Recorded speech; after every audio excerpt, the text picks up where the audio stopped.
Good evening. We'd like to welcome everybody to the June 28th meeting of the St. Mary's County Planning Commission.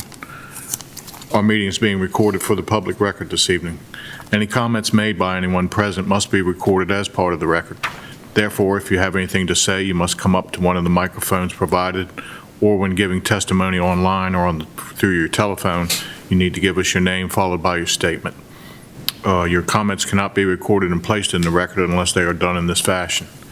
You are to direct your statements, questions, and responses to the board only, and we will direct them to the appropriate person for an answer. Please keep your comments to 5 minutes or less. Anyone testifying or asking questions during our public hearing will be required to take an oath, and we thank you for your cooperation. On our agenda tonight, after approval of the June 14th minutes, our first discussion item is the Planning Commission annual report. And I believe Mr. Boston Pem is going to do that, I think. I'm not sure. We'll find out.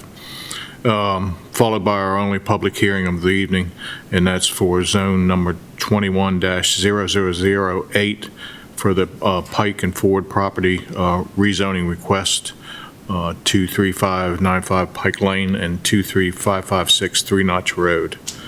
After that, we will have discussion items about the comprehensive plan, following by adjournment. This time, I'll let the board members introduce themselves, starting with Ms. Summers. Kim Summers. Howard Thompson. Joe Van Kert. Joe Fazekas. Merle Evans. Also this evening, we have Mr. William Hall and Mr. Joe St. Clair is with us to fill out the board this evening. Also with us from staff is the Director of Land Use and Growth Management, Mr. Bill Hunt, and the Deputy Director, Mr. Harry Knight, is here. Yep, there he is. Our planner this evening is Brandy Glenn, and our administrative coordinator is Kathy Garcia. Also, we have our senior planner, Mr. Quasi Bossenpem. Our video media producer this evening is Sarah Miller, and from the County Attorney's Office, the County Attorney David Weiskopf, Deputy County Attorney Neil Murphy, and Assistant to the County Attorney Mr. John Hauser.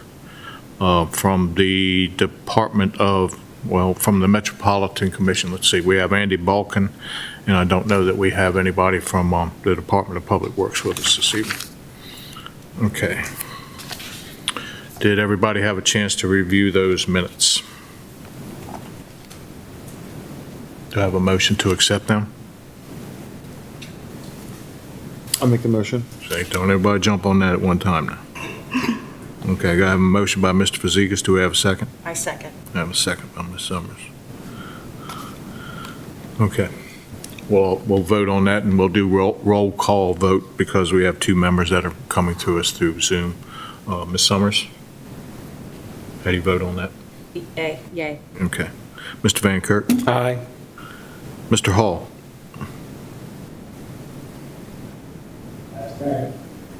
Okay, thank you, sir. Okay, Mr. Fazekas? Aye. Mr. Evans? Aye. Mr. St. Clair? Aye. Thank you, sir. And I'll also vote for those. Okay, those are approved. Get this one down. Okay, we'll go ahead and move on to our first case of the evening, which is a discussion item, and that would be for the Planning Commission annual report.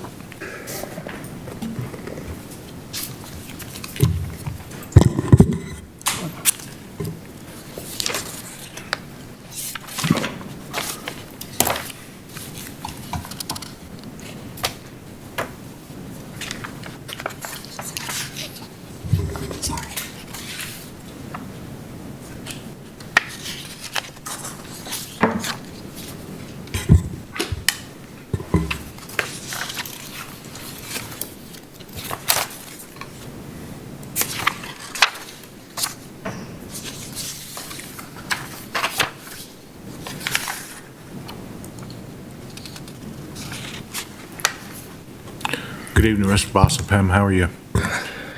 Yeah, good evening, Mr. Chairman, and good evening, Commissioners. This is the time again for us to present the Annual Planning Commission report for the year 2020. The report highlights all your planning and development activities. Next slide. Next slide. Oh, sorry.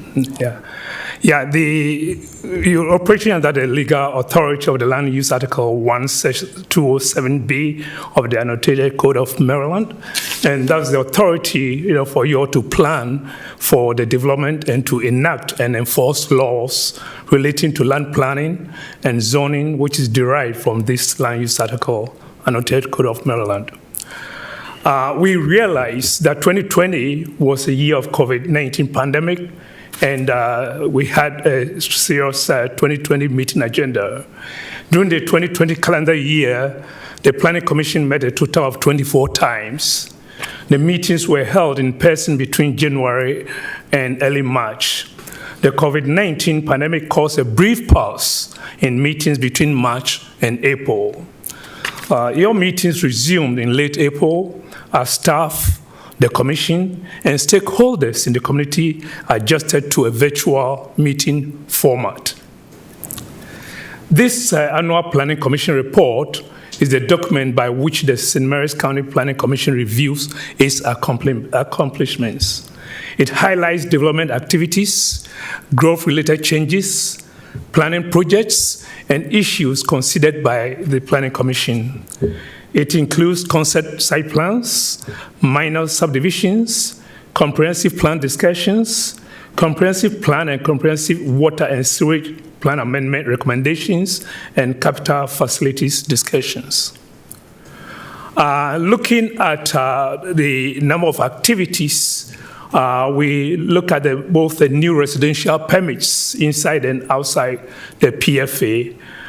We realize that the new residential permits in the PFA, that's the single family attached units. There were permits over 150, and the new residential permits in non-PFA, there were no actually SFD, but most of the residential permits issued in the non-PFA were all single family dwelling units. Here, next slide.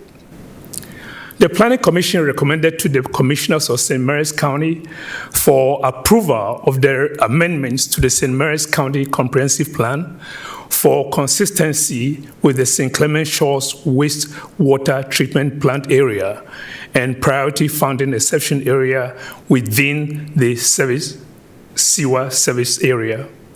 Next slide. There was also an amendment to service area maps 351 and 451 to change the water and sewer service categories from W6D and S6D, service in 6 to 10 years developer finance, to W3D and S3D, services in 3 to 5 years developer finance for an area that was 2 acres in this particular area. Next slide.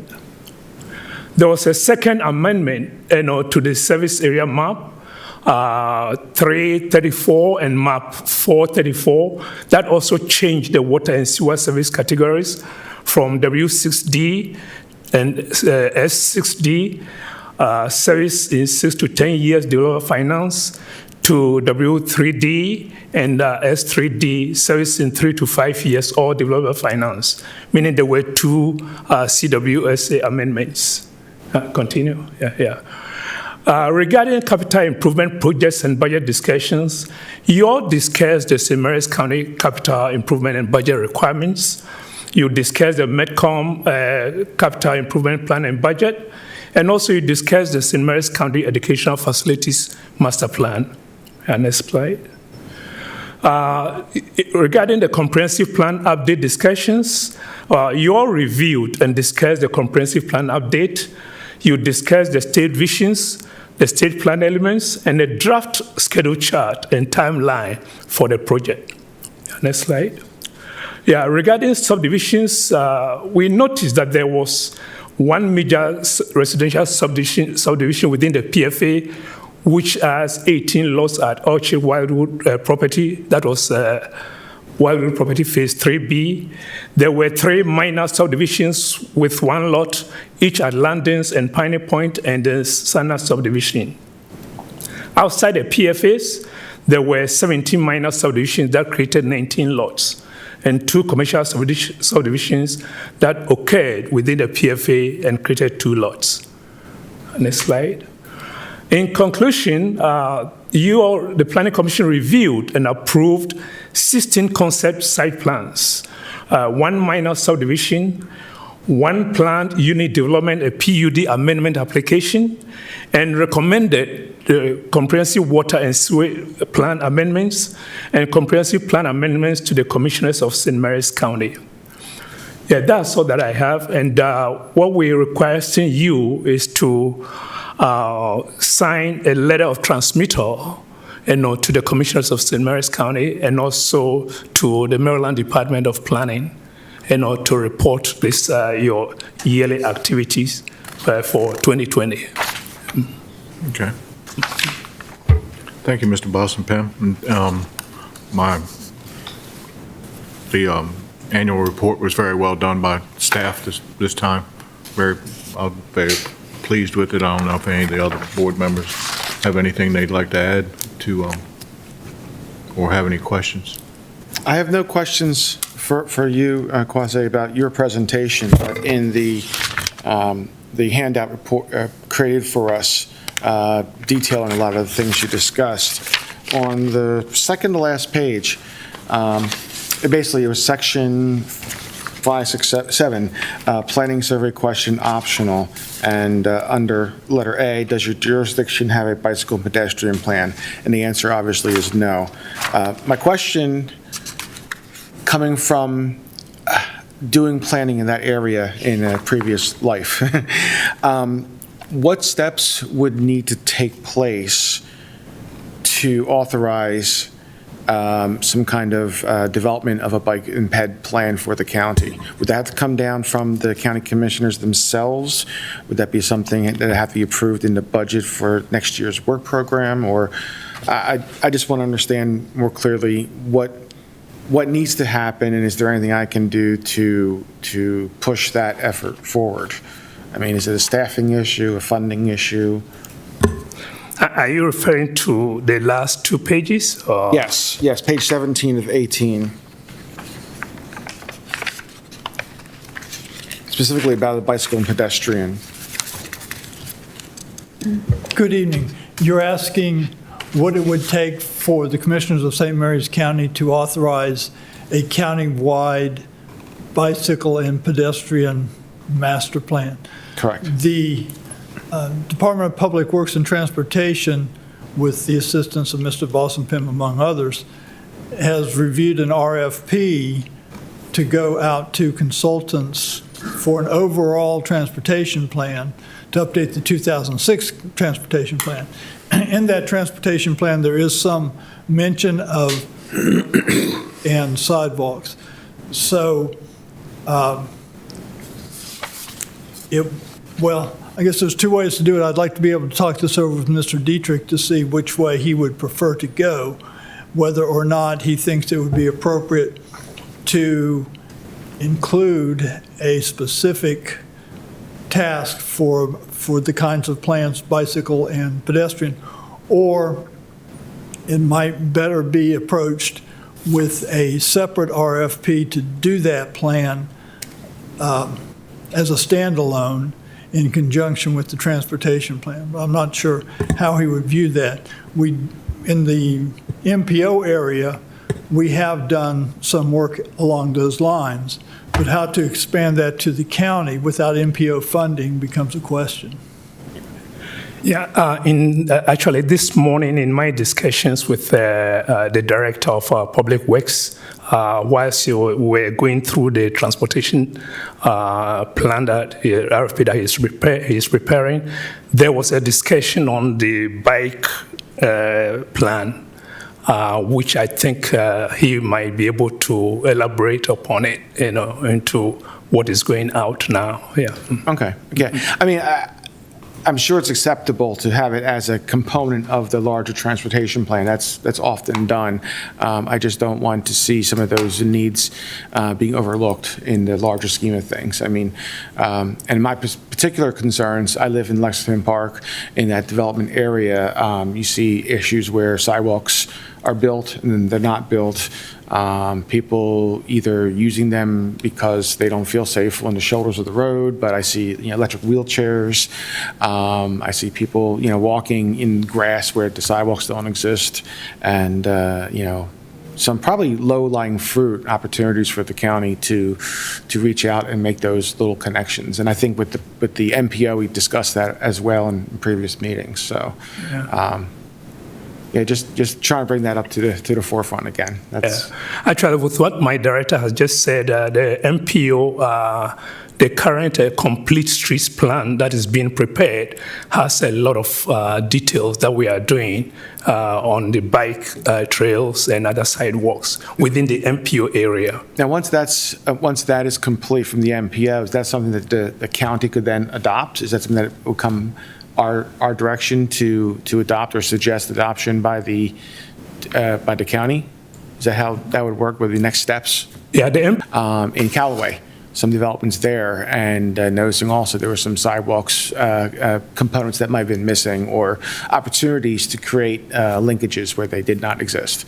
So that was all I had to say. So thank you for addressing that. Yeah, thank you. Mhm. Okay. Any other questions from any of the other board members? Just a comment about with regard to what Mr. Pasikas just said, part of the development in Callaway that was just completed, it's a veterinary hospital. There'll be a 100-foot section of sidewalk that won't be there. And it won't be there until the people that own the property, the developers, decide to develop it, at which point everybody will be good with them putting that piece of sidewalk in. But until then, it's not there. And there's also a telephone pole that's right up against the highway that no one seems to want to remove. Another part we talked about, Mr. Dietrich was here before, and on Buck Hewitt Road, for example, that intersection there has been in the county's to-do list for years. And I go by there quite often, and I see constantly, I was by there today, people walking in the ditch because there's no place to walk. Although the developers up the way, all of those sidewalks are in place. They're all there because they built a development. But the people that were already there on Buck Hewitt Road, they don't have these sidewalks. And so Mr. Pasikas is right. There are places with low-hanging fruit that could be addressed without having to commit multi-millions of dollars to do whatever they're going to do. I see that the county has committed to sidewalks in Lexington Park, partnership with the United States Navy. I think the county is going to bump about $160,000 into that, and I'm not saying it's a bad project. It's in the development district, and people need to get from point A to point B. But the county is going to have to do a better job in identifying these places that would really be benefit. I mean, the sidewalks on Buck Hewitt Road, the whole place is circumnavigated except for about 100 yards of that sidewalk, and those people wind up walking in people's yards and walking in the ditch, and it just doesn't seem to be reasonable to me. So, and Mr. Dietrich is not here tonight, and so we'll take up that with when he arrives next time. But thanks. Thank you. Mhm. Thank you, Commissioners. Okay. Anybody else have anything? No. Mr. Hall or Mr. St. Clair have anything? Very good. Okay. Okay, well, what we'll need this evening is a motion in order for me to sign the letter so that we can forward that to the commissioners and Maryland Department of Planning. Anybody like to make that motion? So moved. I have a motion from Mr. St. Clair. Joe St. Clair moves that motion. Okay, do I have a second? Second. Okay.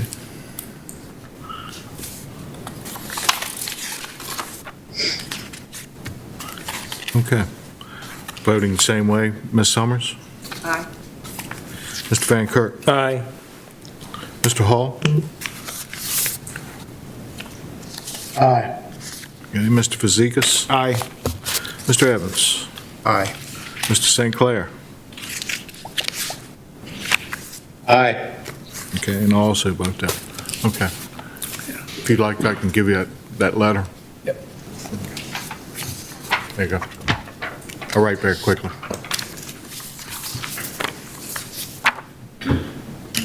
Thank you, sir. Okay. Moving right along. Okay, second. Let's see.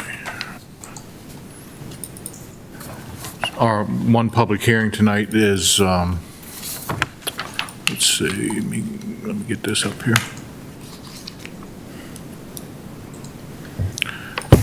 Is for, let's see, case number Zone 21-00008 for the Pike and Ford property. The owners are Robert and Julia Pike, Robert Wayne, and Jeffrey Lee Pike, and Dexter Ford. And they are asking this evening for a review of a zoning map amendment to change the rural preservation zoning district to residential mixed-use zoning district. I presume, Mr. Longmore, is that what you're here for this evening? Yes. Yes, sir. Okay. At this time, we'll go ahead and swear everybody in that's going to make any statements or anything this evening. And if anybody calls in for public testimony, I'll swear them in as it goes. Do you declare and affirm under the penalty of perjury that the testimony, responses, and statements you may give will be the whole truth and nothing but the truth? Okay. Thank you. Brandy, you taking care of this? Yes. Okay. Bear with me to pull my point up.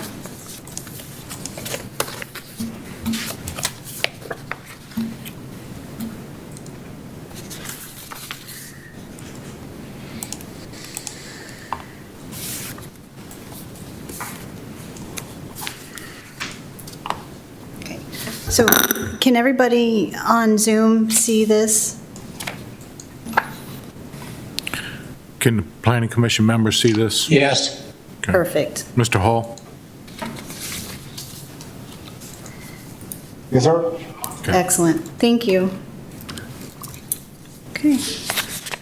Agenda item 2 is zoning map amendment request zone 21-0008 Pike and Ford.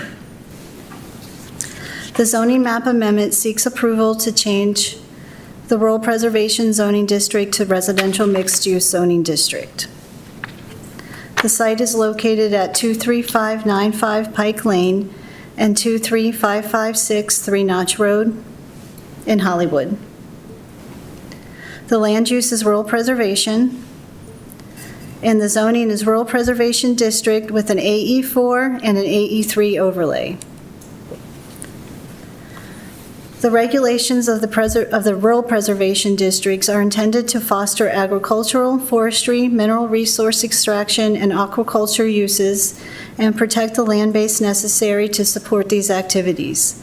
Low-density residential development in this type of district is permitted subject to performance standards and maintain the rural character of the district in recognition of the fact that a full range of public facilities is not provided or planned.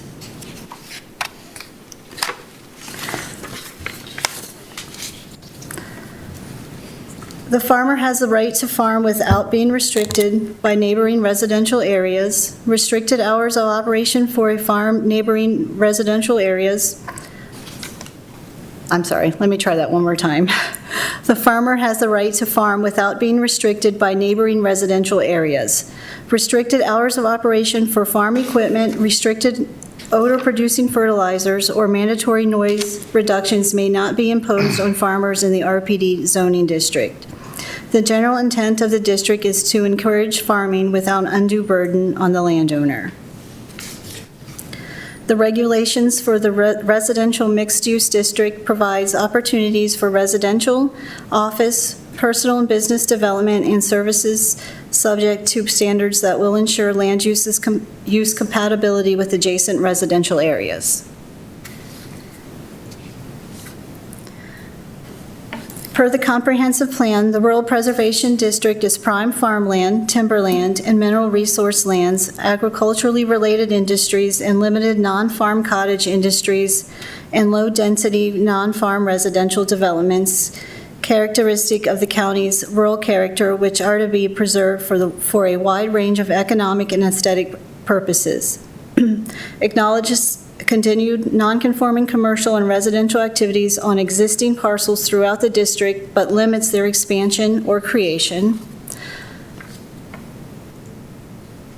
Per the comprehensive plan, town centers or secondary growth centers are urban in pattern and form, designed for moderately intense residential, commercial, and industrial development, supported by provision of community facilities and services. Town centers are located at Charlotte Hall, New Market, Mechanicsville, Hollywood, and Piney Point. They are designated as growth areas that are secondary to development districts. They are designated as growth areas that are secondary to development districts where infrastructure should be provided to support densities of up to 5 units per acre and where mixed-use developments should be encouraged. Master plan should be generated for each of the town centers to ensure that visual and functional qualities of development adheres to standards for landscaping, architectural design, on-site and off-site advertising, access, lot coverage, and open space, and buffering from adjacent developments and transportation corridors. Allow for and provide adequate buffers to avoid conflicts between different land use types, and to provide development and redistrict to Three Notch Road in Charlotte, Hollywood. The public notice for the Planning Commission public hearing was published in Southern Maryland News on June 11th and June 18th. The property has been posted in accordance with CZO requirements, Section 21.3.3. Certified mail receipts have been received and have been entered into the record of this public hearing as Exhibit 1. The agenda was posted on the website on June 22nd, 2021. The zoning map amendment was reviewed at the TEC meeting held on April 28th, 2021. The neighborhood of the subject property for this application request is Hollywood, Maryland, along Maryland Route 235. The property backs up to Merville Dean Road. The area includes a major transportation corridor with existing commercial development. Nearby businesses include Edward Jones Investments, ABSI Advanced Support Services, Evolving Resources, AIO Sign Shop, By the Bay Therapeutic Massage, the Baynet, and NAIAD Dynamics. The St. Mary's County Regional Airport is located across Three Notch Road. The Pike property abuts the Hollywood Town Center, and the Ford property abuts the Lexington Park Development District per the zoning map. Per the applicant, the two subject properties are the only property zone rural preservation district that are directly on Maryland Route 235 to the south of Hollywood Town Center and to the north of Lexington Park Development District. The applicant believes the current zoning is a mistake that occurred with the last land use map change. The applicant is also requesting the proposed zoning due to the change in the character of the neighborhood and surrounding area where the property is located. The property is located next to the Hollywood Town Center and Lexington Park Development District.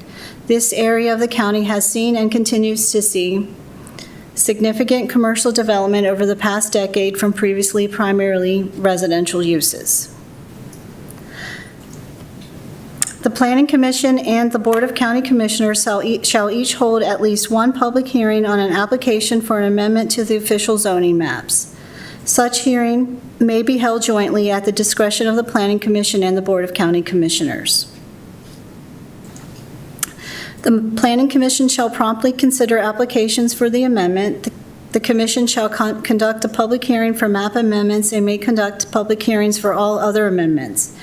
Generally, within 60 days from its final hearing, the Planning Commission shall transmit its recommendations for approval or disapproval to the County Commissioners.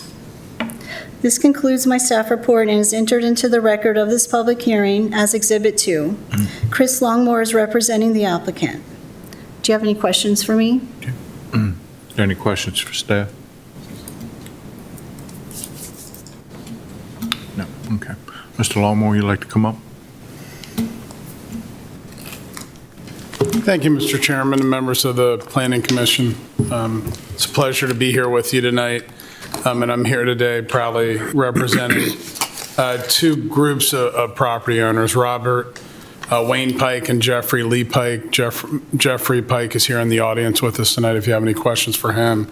And I'm also representing their neighbors, Patty and Dexter Ford, who are also my clients here tonight. We do have a PowerPoint that we've prepared. Do you mind pulling that up, Randy? I will do that.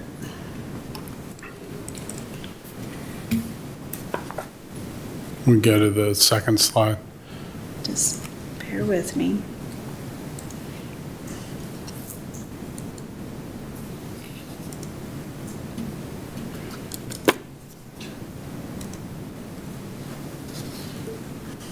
And so a summary of the request, and Ms. Glenn just provided a very succinct one as well, is that we're here to amend, seeking an amendment to the St. Mary's County zoning maps and land use maps for these two properties.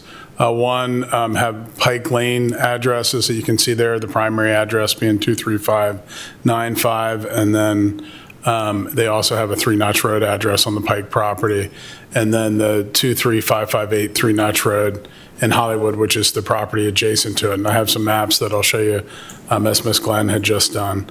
The properties are currently zoned RPD, or Rural Preservation District, and on the land use map of St. Mary's County, they have a rural preservation designation at this point. We're requesting that the zoning map be amended so that both properties are zoned residential mixed-use district. That is the same district as the properties immediately to the north of these properties along 235, so they would be consistent with those properties just to the north of them. And similarly, we're asking that the land use map be amended so that there is an appropriate and consistent land use, which would be residential mixed use, again, like the properties to the north of it on 235. So if we can go to the next slide. This is a blown-up aerial of the property. You can see the larger one with the Pike Lane addresses showing on this slide is the Pike property. It's a little over 4 acres along Route 235. Immediately to the bottom right of that, where you see the 23556 3 Notch Road address, is the Ford property. And again, both of those right now are zoned RPD. And we can flip to the next slide. This is pulled out a little bit, just showing the zoning map that is there. You'll see that the properties immediately to the north are zoned RMX. You can see the Pike and the Ford properties are the ones that are zoned RPD in the middle, or just below the kind of orangish color property. The checkered property to the bottom right is MXL property, which I know as the Planning Commission is aware, is a newer mixed-use category that was adopted in the Lexington Park Development District Plan recently. All those properties were zoned to be that mixed-use category as part of the Lexington Park Plan a couple of years ago.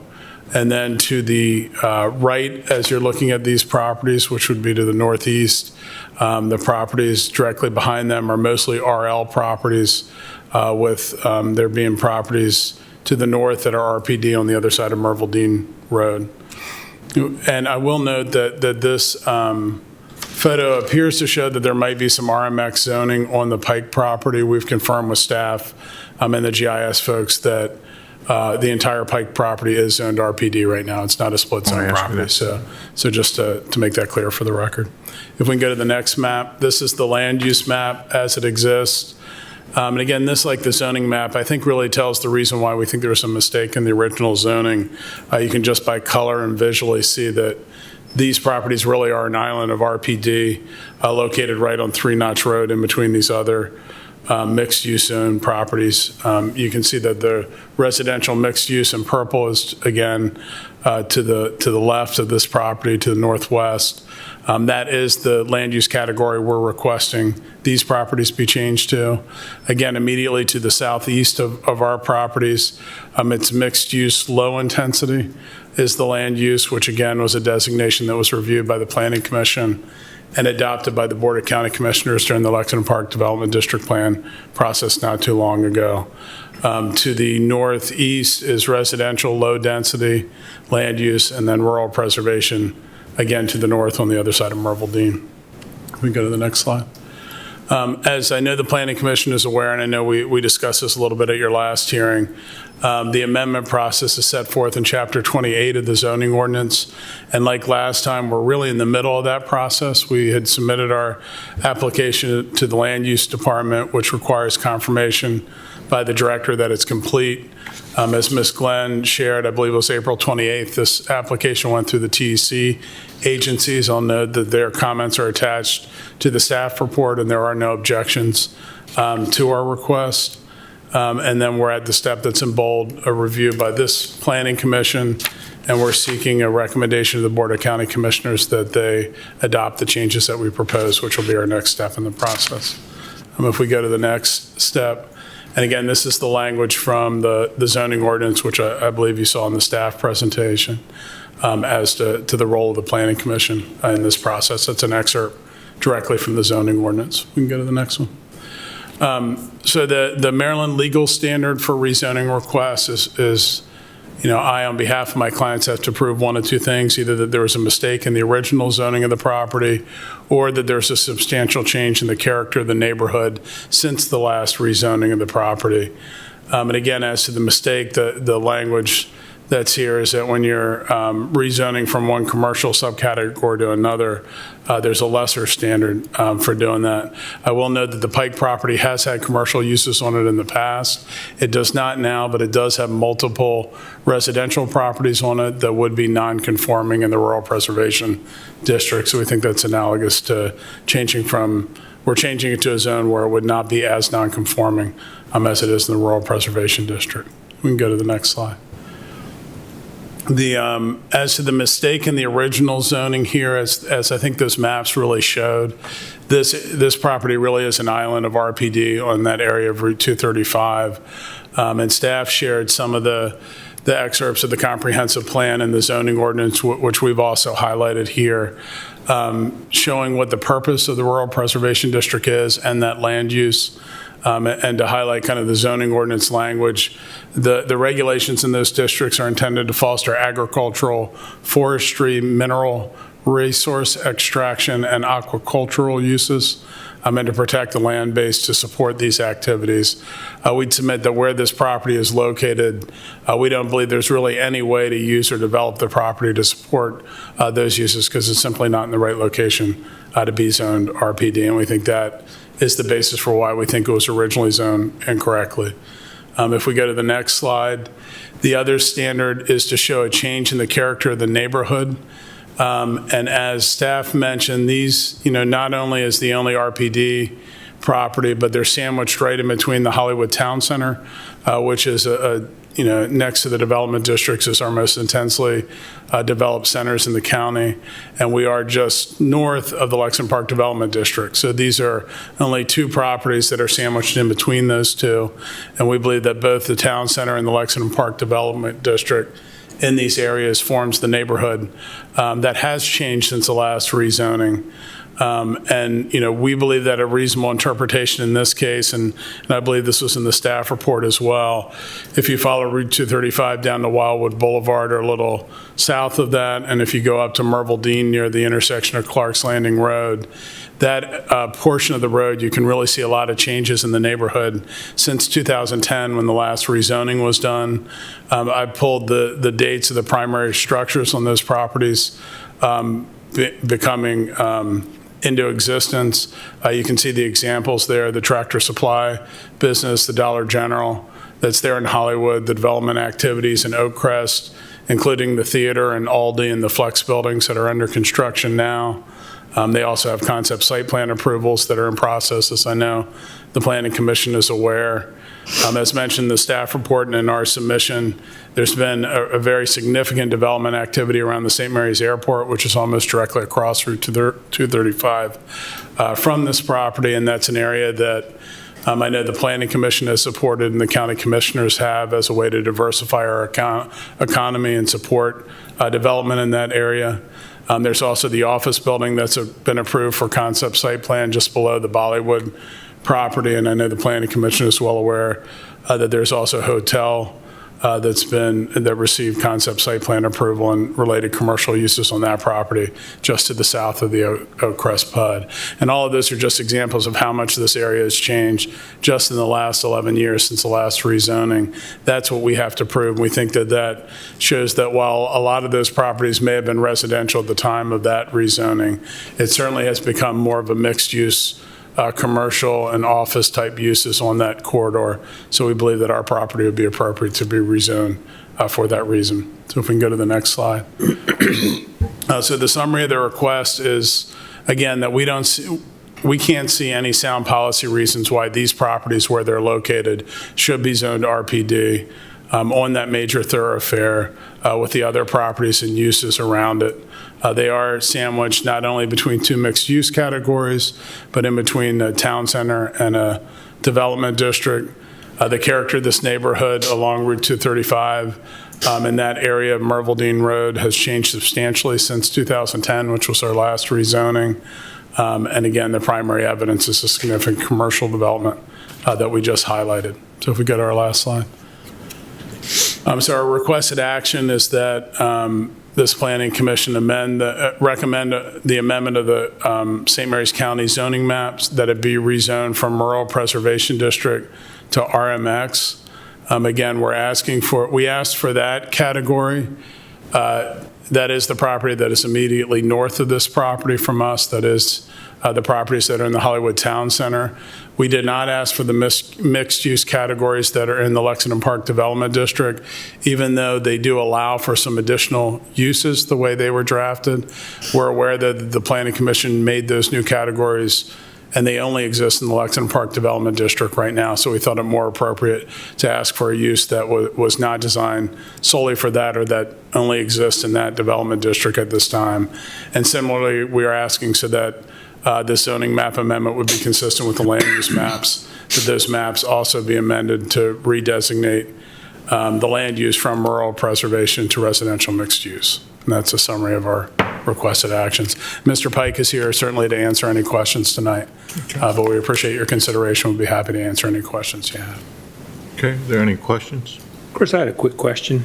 So these two properties are the only thing that separates on 235, Hollywood Town Center and Lexington Park Developmental District? They are. That's where and I think that in the staff report, the map showed that very well, the Yes. boundary. The Pike property abuts the Hollywood Town Center boundary. The Ford property abuts the Lexington Park Development District boundary. And they're next to each other. There's nothing in between them. Anybody? Mr. Evans? Yeah, so Chris, you're right. I mean, the Pike property at one point was a commercial property, really. When I was a boy, Mr. Pike delivered gas. It's a Pike Gas Company there. And those pieces, those pieces that you see laid out there, those foundations, all used to be lined up with gas tanks. And so at one point it was commercial, but that was back in the day when there was no commercial there except for Lenny's and Mr. Pike, and Mr. and Mrs. Pike's place. So the island you talked about, clearly it's an island.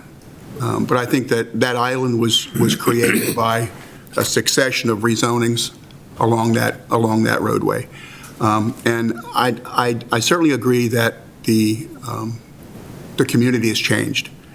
I don't know that I actually would agree that it was an error, because back in those days when we were trying to figure out town centers and development districts and the rest of that, one of the things that we wanted to do was to make sure there was green space between town centers and the development district. it was just a break. That was really what it was meant to be.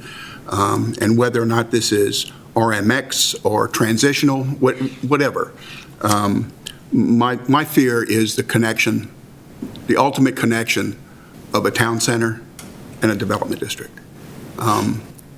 And having been around here for a while, there's nothing I can do about it, really. I don't have to like it, but and I don't like it, but it is what it is.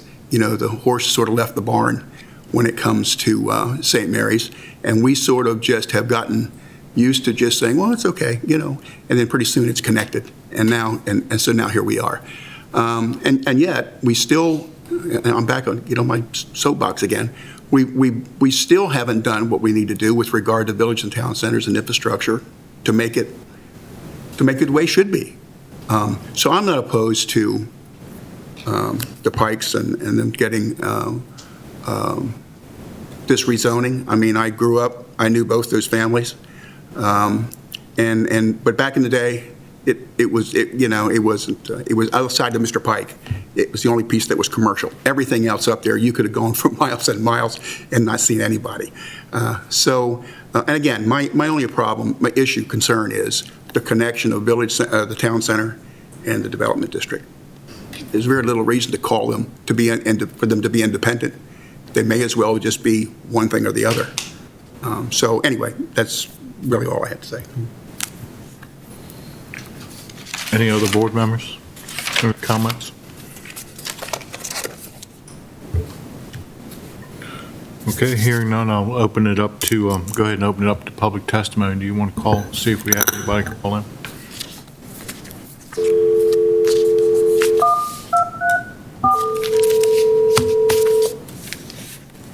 Mr. Pike, may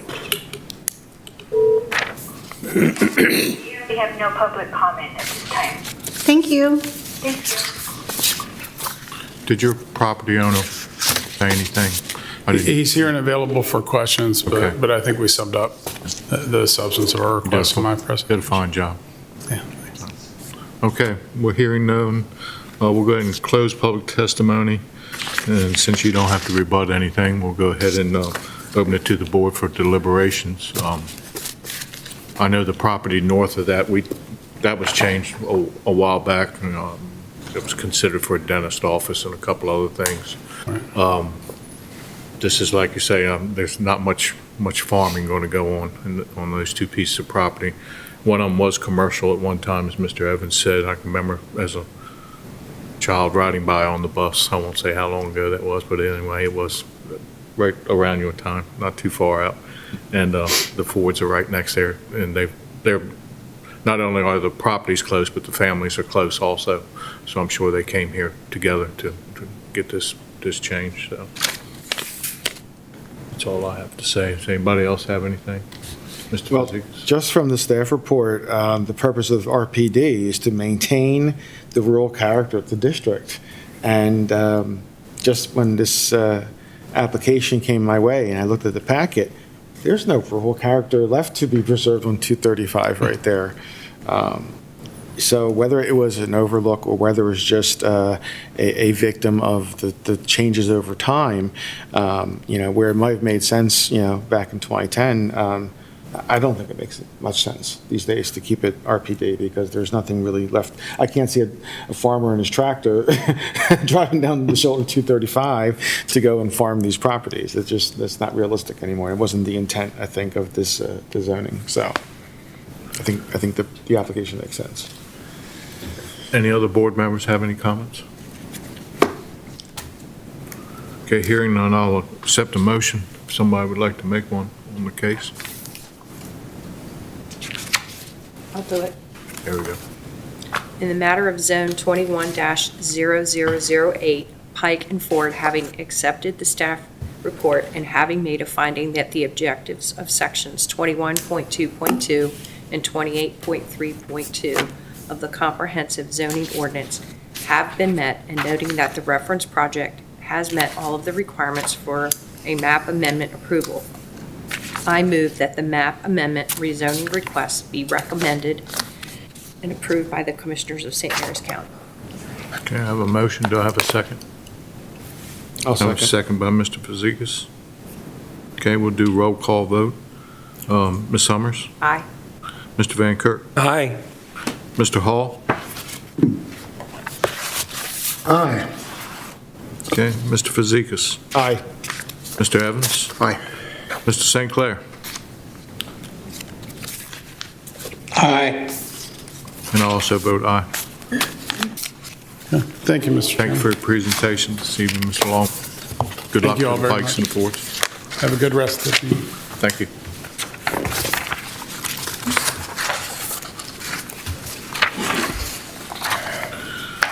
Okay. Moving right along. Our last is a discussion about the comprehensive plan. Who's going to speak to it? Mr. Boston Pym, you're a very popular man this evening.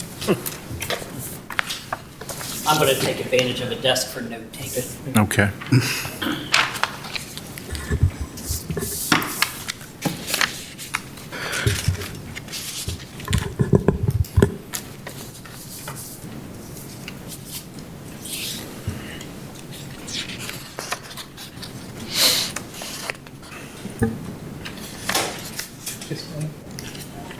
Yeah. I'm going to share it. I'm working on it.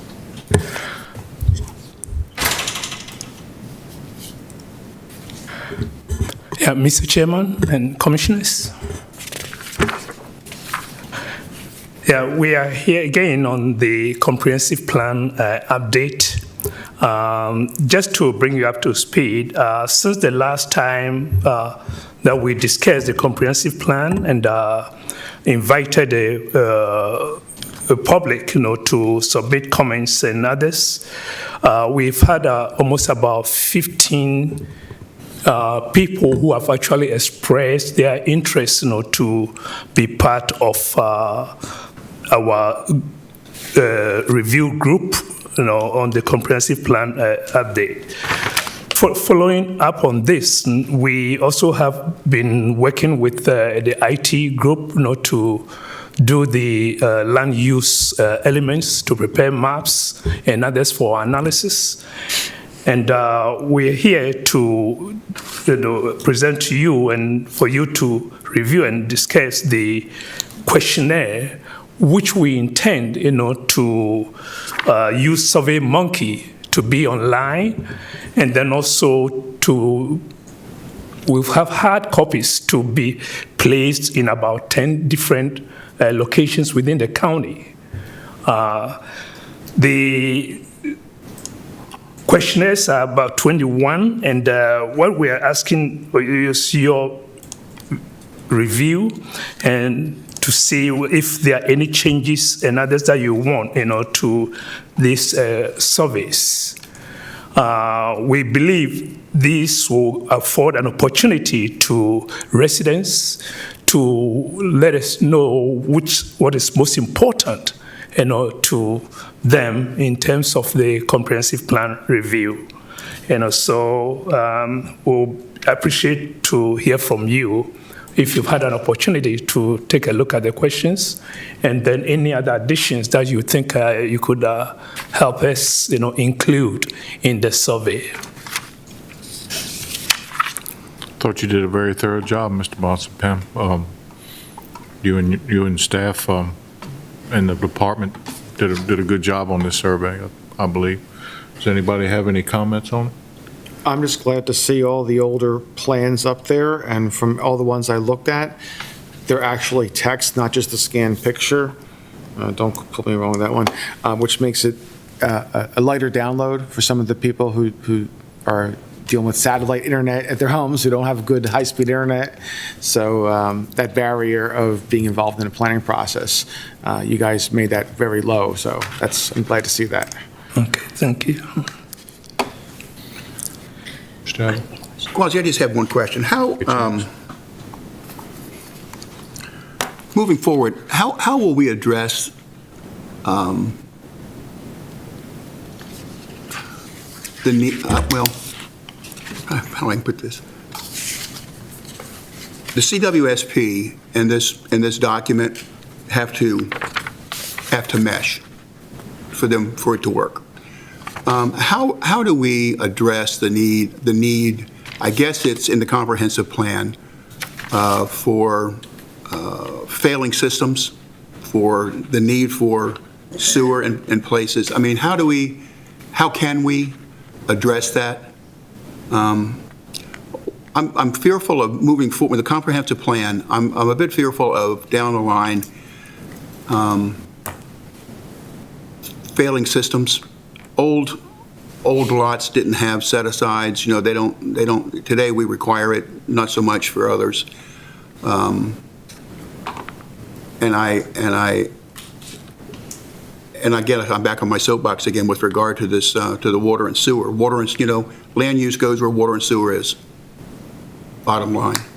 And then that's inherently a problem, because what do you do with the water? You can treat a whole bunch of stuff, but you don't have a place to put the water. So how do we address that in a comprehensive plan, Harry, or you, or anybody? How could we do that comprehensively? I think we would initially address the issue in the plan elements. Right. The water resource elements, we will address it. Just to give you just some few days back, I've had discussions with MDE, and the question that they asked was how we're going to, parallel to what you are just asking, how are we going to update the CWSP 2017 update? How are we going to just revise it concurrently with with this comprehensive plan? And I think it's most important to address the issues and the problems, within this water resource element of the comprehensive plan, and then we'll set a schedule and a timeline, on the CWSP revision and review. Yeah, and I think my directors may be able to chip in. We talk about protecting, the bay and the rivers and all that sort of stuff. And, I'm not going to beat that drum tonight, but MDE can come charging down the road anytime. They asked permission along the Potomac to, just, do you mind if I come on your land? And some people said yes, and that was a mistake. And I made this comment years ago.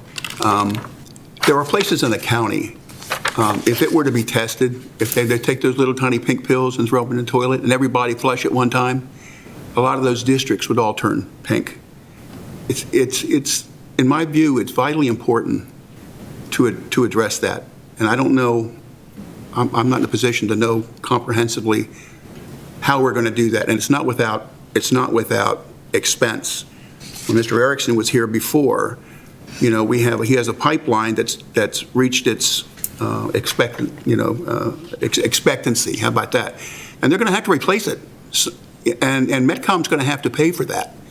And if they're going to pay for it, they ought to own it. Right now, the federal government owns it, and they need to reach out to the federal government. We have village and town centers that's in here, and it's in our comprehensive plan.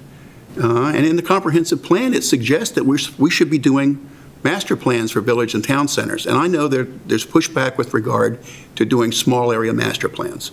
But I don't know any way of getting around this, because if we don't, what happened here tonight, and again, I'm not opposed to the Pikes getting a zoning change, but if you go back in those days, that was not the intent. I'm back to intent again.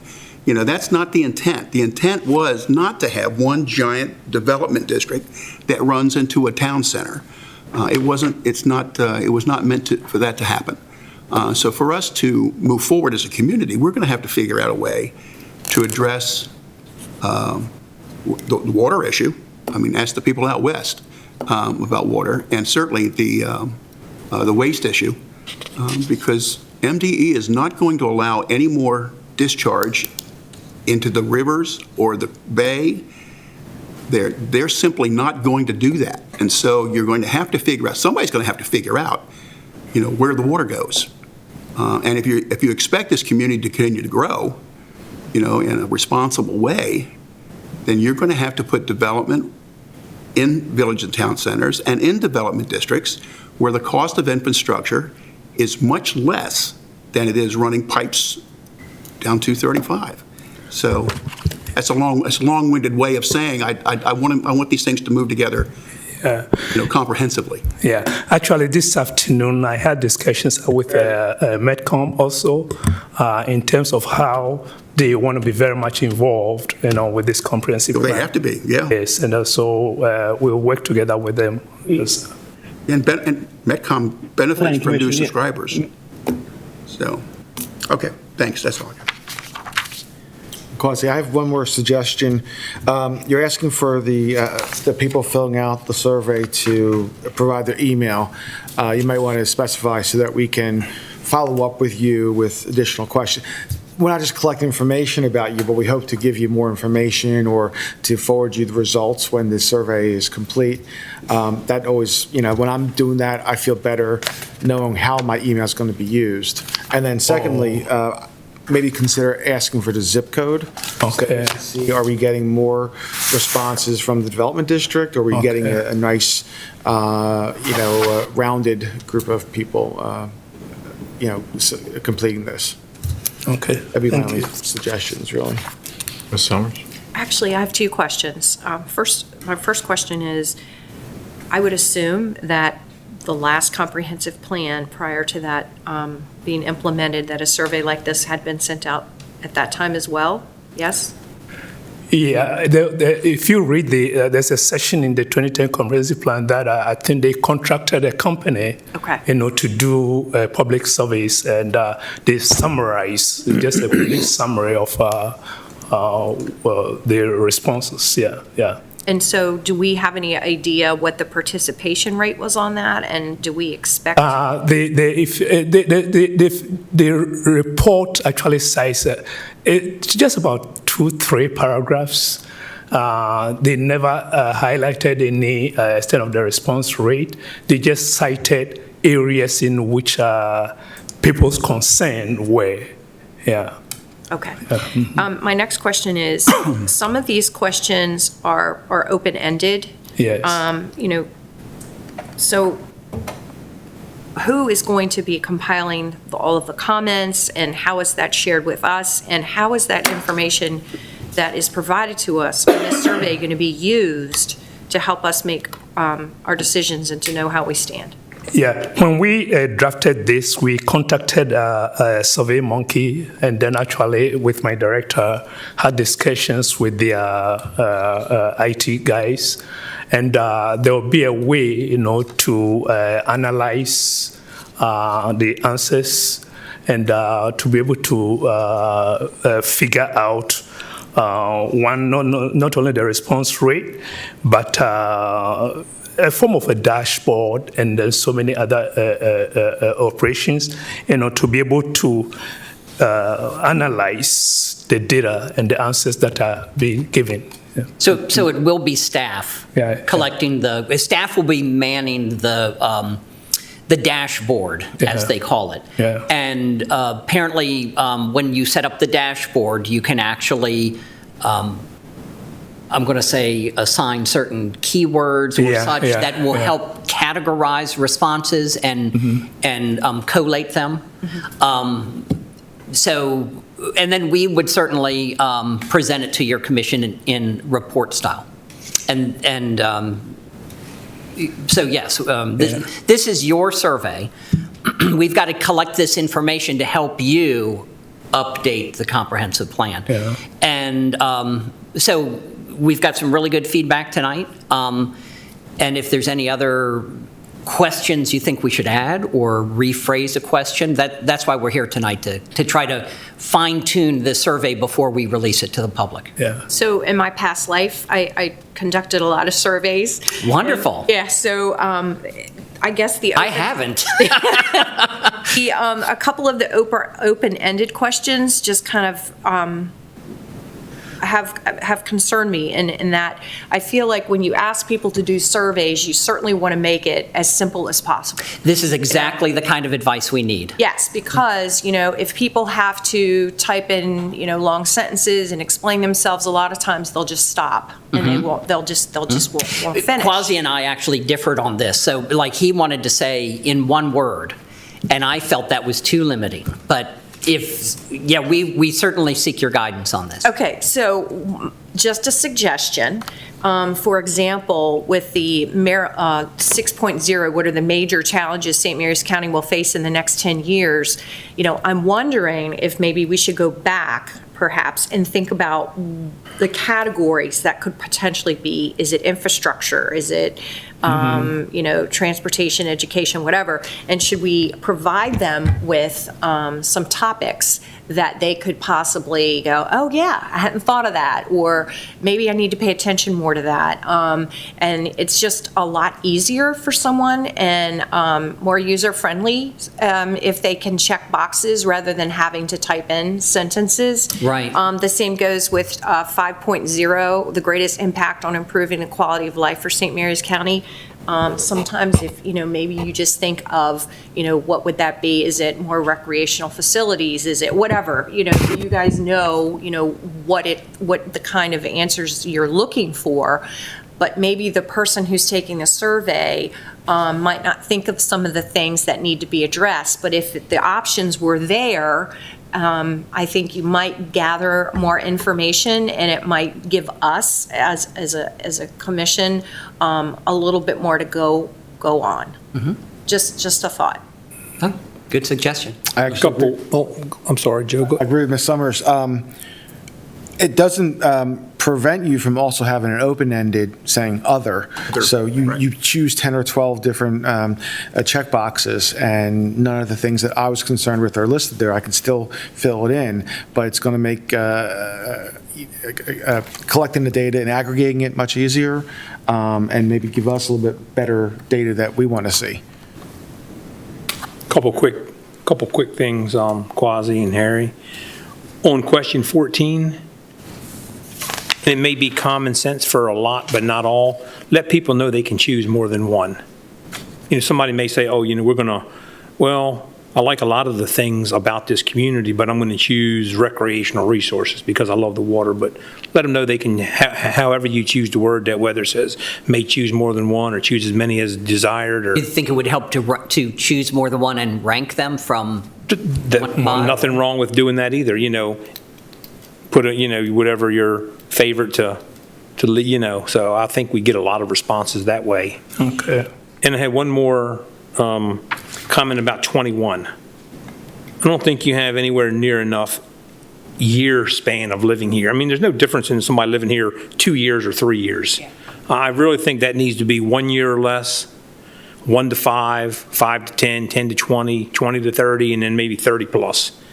That way we would know people living here 30 plus years are happy about something, not happy about as much development. So we would at least be able to break it down, but 1 year to 5 years, it's grouping everybody who's lived here more than 5 years in one category. And I think it should be, this is my own opinion, kind of broken out so we see the...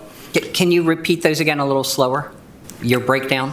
Your I would proposed- think it should be 1 year or less, maybe 1 to 5 years, Okay, 5 to 10, okay, 10 to 20, okay. 20 to 30, and then 30 plus. Okay. I mean, just my opinion. You guys can No, I think that's shuffle right. them any way you want. Yeah. I would even add lifetime. I think there's a difference between somebody who transplants here for a job and decided to stay versus somebody who was born That's a and good never point. left. Yeah. Right, because you could be here 30 plus and yet still not be lifetime. Yep. Okay. That's all I had. Is it beneficial to know demographics, age groups? I mean, everybody talks about age groups. They talk about the boomers, millennials, Gen Xers. Is it pertinent to ask that question? Does it help us to know the age of the people? Because what people want are simply different. Older folks don't want anything. My immediate reaction I don't know. would be that I don't want to know. I don't want to know about them because I don't want to weigh their feelings based on something I know about them.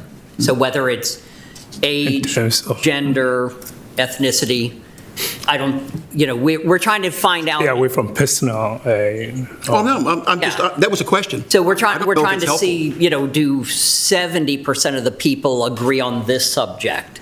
because we're trying to serve the majority, I guess. I mean, Okay, that's fine. And to go back to my question, suggestion about the zip code, I don't think you would analyze it based on, oh, you live in Lexington Park and you live, somewhere else. I think it'd be more a tool to generalize, urban versus non-urban areas, or rural versus north versus south parts of the county. I mean, that's up to you guys to decide how you want to do that, because people in the north may feel less served by the county than people who are closer to the county seat, it could also help remove some preconceptions. Just talking about it, I would expect I'm going to see more answers about bike lanes and sidewalks in 20653. But lo and behold, when we analyze it, we might find out that we're seeing that coming from zip codes I never would have expected. Actually, you just made me think of another suggestion. We used to do a poll on our website in my prior life, and there was no way to determine who was filling it out, which was a good thing. And the poll question of that month related to somebody's project in the office, in the planning department. And so that person every morning woke up, and the first thing they did every day was vote on their project. So we had all this data month to month to month, and in 1 month, we saw this outlier where there was thousands of votes. Well, it was this one person who voted. So what's to prevent me from voting 100 times about bike lanes and sidewalks? Is there something that you can do? I mean, the email address definitely would there's a limited number of email addresses I have access to. It's more than one, but it's definitely less than 100. And just to add to our discussions, from our interactions with the SurveyMonkey folks, we estimate a penetration rate of almost about 10% of the population for the survey to be on for about 3 months. And I'm not sure how people feel about this, but at one point QR codes were really hot, and I still see them in the Enterprise and the Southern Maryland News now, so that somebody doesn't have to type in URL and by accident type a wrong letter or number, and they simply point their phone's camera at that, and it'll bring them right to the survey. That would be especially good for the paper copies that we put out. Yeah. Especially if there's signs, if you're coming out of the giant supermarket, it's there. Because for the most part, we anticipate newspaper. people will be reading it online and click the link. But like you say, on that paper version, you're absolutely right. To hit that code is very convenient. We're still paper readers in our house. We get the subscriptions, and that's how we get most of our news. Well, and we're hoping we'll hit some paper. So people who aren't seeing us online, but they walk into the library, walk into the senior center, these various public buildings, and they'll pick it up and scan it later. Yeah. Good suggestion. Yeah. And for the hard copies that I've mentioned, the drop boxes, we identify almost about 9 areas. Most all the senior centers, the libraries, and a few others, but there'll be about 10 drop boxes for the hard copies, for those who will not be able to access this online. What is the time frame on this? About 3 months. We want to run this July, August, and September. Question, do you have a link to what it will look like on SurveyMonkey? We now looking at the SurveyMonkey types. We've been able to select the one that we want, but the link will come up after our discussions, the changes, and then our staff will quickly go on SurveyMonkey and then fill out there and then get a link, and then we'll be able to contact the PIO and the various others about the link. Right. So, Mr. Hall, we have not actually opened a SurveyMonkey account yet. Okay. And then when we talk about distribution, what all methods are we going to be using to get to people? I understand we got the hard copy, but when we talk about the digital, the virtual delivery mechanisms, how are we which mechanism will we be using? A media release on the county website, placement on the Land Use Growth Management website, placement on the Comp Plan Update website. We're trusting that the media will pick it up and run it in local internet news services where a person would be able to click the link there as well. Channel 95, maybe? Channel 95 should certainly be able to run a message. Yeah. The county Facebook page. Can we use the also county have- web? Yeah, Facebook and YouTube and other music, Yes. social media? Ms. Casas said she would also add it to, if you go to the county website, how they have that banner that switches, and we would get to be one of those.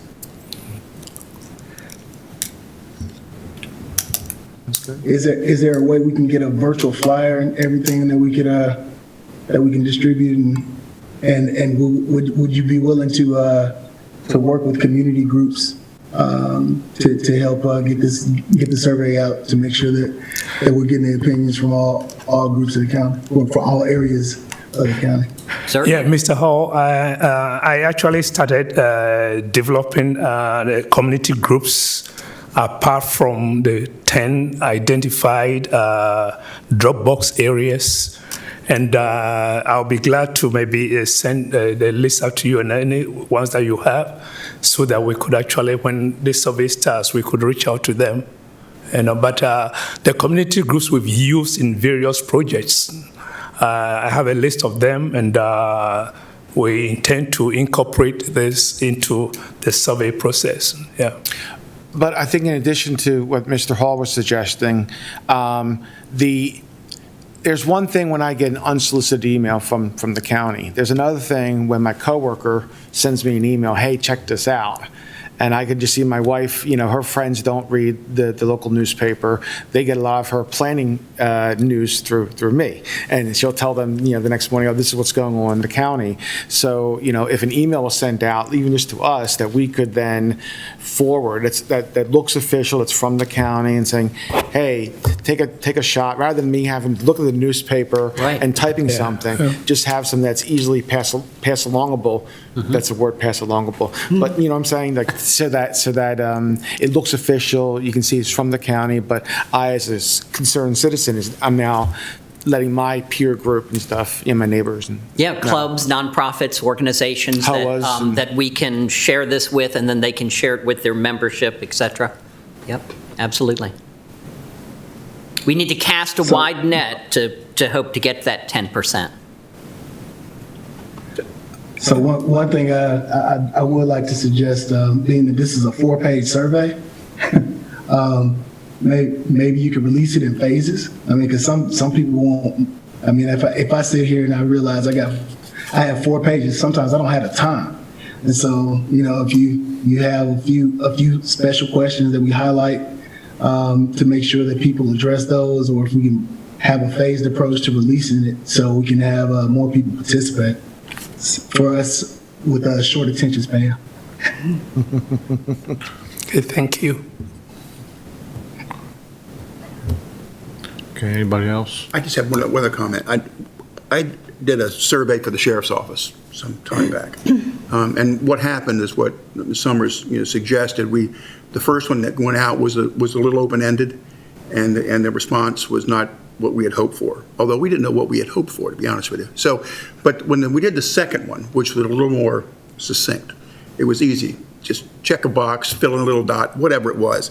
The response was a whole lot better.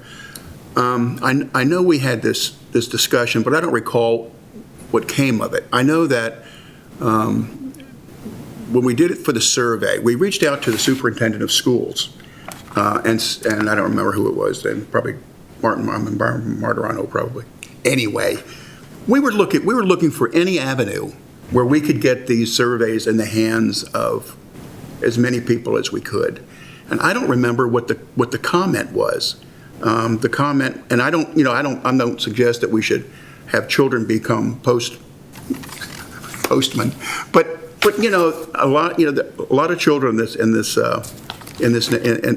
community. And there's a lot of money spent on education in the community, and I think that they probably somehow I don't know how to do that, but getting this survey in the hands of parents, teachers, however we can do that. And I don't know how amenable the superintendent would be, or what avenues we might be able to use to be able to get those surveys in the hands of all of these folks. I do know that the drop boxes, we were disappointed originally. Our numbers, we were disappointed in the numbers, and we found out that our numbers were better than average. So, I mean, some people do it, some people don't.